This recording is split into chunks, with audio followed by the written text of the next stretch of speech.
The second topic is the suspicious vehicle that we posted a notice about yesterday. This particular van has been seen multiple times with the same MO. There is a Hispanic male with a dark beard and dark glasses wearing a baseball hat of an unknown kind with unknown writing on it.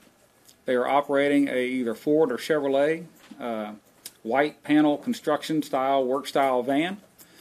And they are approaching our students primarily in the Bella Vista subdivision. Thus far, all of the statements that we've been able to obtain from our witnesses indicate that the male is the one who does the speaking.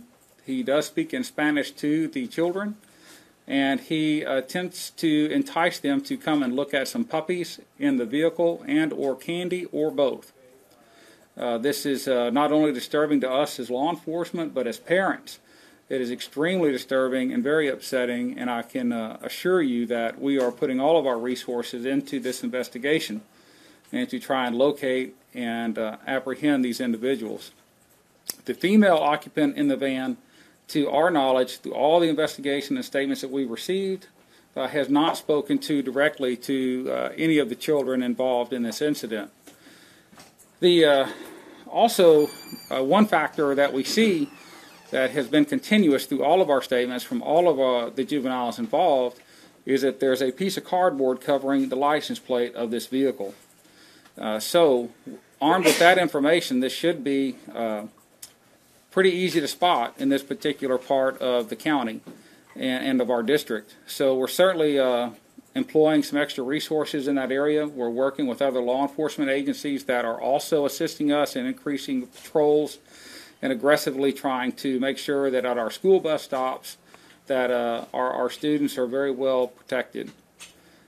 So before I go on to the next topic, does anybody have any questions about those two events? How many children would you say have been approached, and during what time period?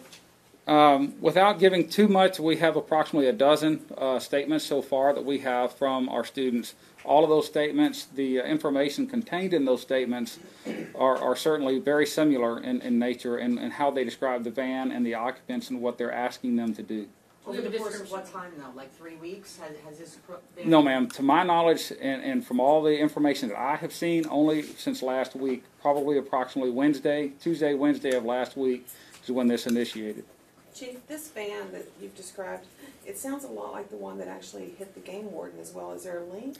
We don't know if there's a link. I'm glad you brought that up because we are renewing those flyers in regards to that incident where a Texas game warden, was struck by a van occupied by a male and female. The van is very similar in description to the van that we are looking for, and the occupants' descriptions are also similar to what we are looking for. We obviously cannot connect the two at this point in time, but certainly wanted to bring that to the forefront that, hey, this case doesn't need to be forgotten either, and we need to see if there are any links to this couple and this van between our two cases. What age bracket are these kids? Age bracket varies between middle school and our intermediate school, so certainly younger children, and primarily it has been in the afternoons that this has occurred. But we have stepped up our patrols in the mornings and afternoons. Close to bus stops or away from them or what? Very close to bus stops, yes, sir. So is he like waiting for kids to get off this? Is it around the time kids would get off yes, the school it bus? is around the time when they get off the bus and they're starting to walk home.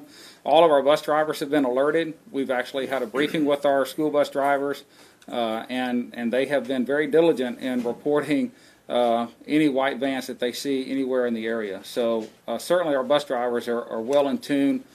You put out 50 buses a day, that's a lot of eyes and radios that have direct radio contact to the ISD police. Would you say this is like a predator waiting for kids to get off the bus? I mean, that's going to concern a lot of... The preliminary information that we have is this individual is specifically targeting, trying to talk to and entice children to walk to the van. What his intentions are at that point is unknown, but certainly it's just unacceptable behavior, and if there are illegal intentions, we certainly need to make a stop to that. How are these images captured? On the game warden flyer, I don't know how those were captured, but I can certainly find out, and I'll get that to you before we leave today. Chief, is this van only approaching Hispanic kids? Because you said that this guy don't speak Spanish. In Bella Vista, in that particular neighborhood, it is primarily a Hispanic community. Yes, to answer your question in the short version, yes. Can you explain to people beyond just the Cleveland area where Bella Vista is? Bella Vista and numerous other subdivisions are out FM 1010, approximately 6.5 to 7.5 miles south of the Cleveland city limits, but still well within our school district.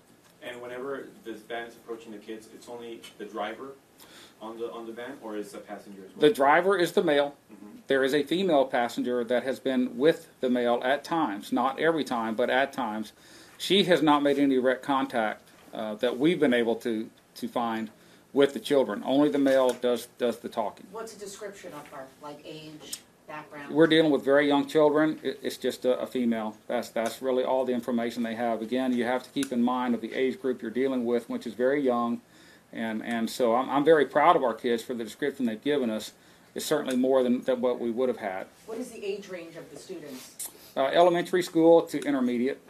So you could be anywhere from 7 to 10, somewhere in that age range, 7 to 11. Is there one thing over and over again that all of these kids can agree on that they say, like, what are these people say to them besides the puppy and is everyone saying that? Yes, ma'am. All 12 Yes, ma'am. statements? All, Okay, so well, that's all of the statements we have, yes, ma'am, they're all indicating the exact same MO, and they're all also indicating the cardboard over the plate. Okay. Can you kind of narrate the MO? Like, what do they do? Do they drive up?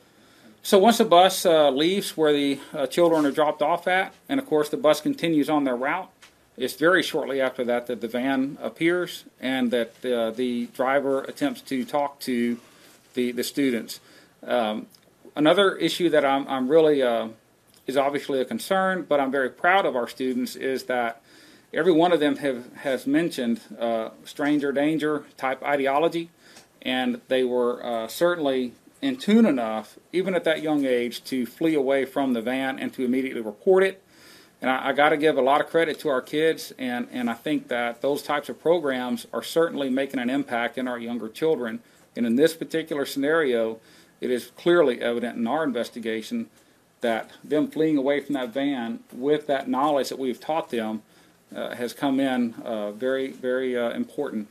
Are these students together, or are you talking about 12 separate incidents, or these are? We're talking about multiple separate incidents. At times, some of the kids are together. Obviously, they walk home together, and at times there has been 2 cases out of all of these where the students were actually by themselves, walking separate of some of the other children, but certainly all within sight of each other as they got off the school bus, exiting the stop. Are you planning any assemblies? Maybe even with some Spanish-speaking things that Hispanic kids can be informed of what's going on? All of our students are being informed on the administrative side of the district, and again, we've also talked to our school bus drivers, and I've also reached out to the developer in that area, and he and his chain of command, if you will, are certainly going to be reaching out to all of those civic leaders in those communities to try and make sure that everybody is certainly as well informed as they can be about this. Both of them are Hispanic, right? Women and men are Hispanic. Again, on the woman, on the female, there's not a whole lot of description. Again, taking in the age group, I can certainly understand that. And they're kind of fixated, if you will, on the male, as that he is the closest person they're seeing through the driver's side window. And he's only speaking Spanish, or he's speaking English? He has only spoken Spanish that we have been able to determine thus far. You believe this van is still in Cleveland, in the Cleveland area? That's unknown right now. Do you think this guy's going to keep doing this? You know, I would like to think that maybe, with all of this information being brought out to light, that he won't. But it has also been my experience in my career, sometimes predators just cannot help themselves, no matter how hard they try. So time will tell. Do you think with the female, do you think it's actually a predator, or do you think it's something else?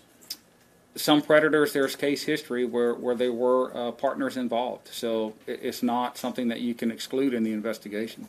And are these kids majority male, female? It has been both. There is no denominator for one greater than the other. Okay. You're working with other law enforcement officials? We are. We're working with our adjoining ISD law enforcement agencies, as well as Montgomery County Sheriff's Office, Splendora Police Department, Liberty County Sheriff's Office. So we've certainly reached out to and made sure that they are all up to speed as well. And any feedback or information they're getting, they are staying in contact with us. And that has been around the clock since yesterday. So how many incidents in how many days? Again, I would determine, based on the information we have so far, sometime around mid last week. Tuesday, Wednesday was the first contact that was made, and in that time, over a dozen cases of contact. So they're very aggressive. He's very. He's not aggressive in that he's trying. Correct. To approach The number of kids. times, yes, that I would say that would be a lot, especially for it to be a consistent storyline that he's telling these children.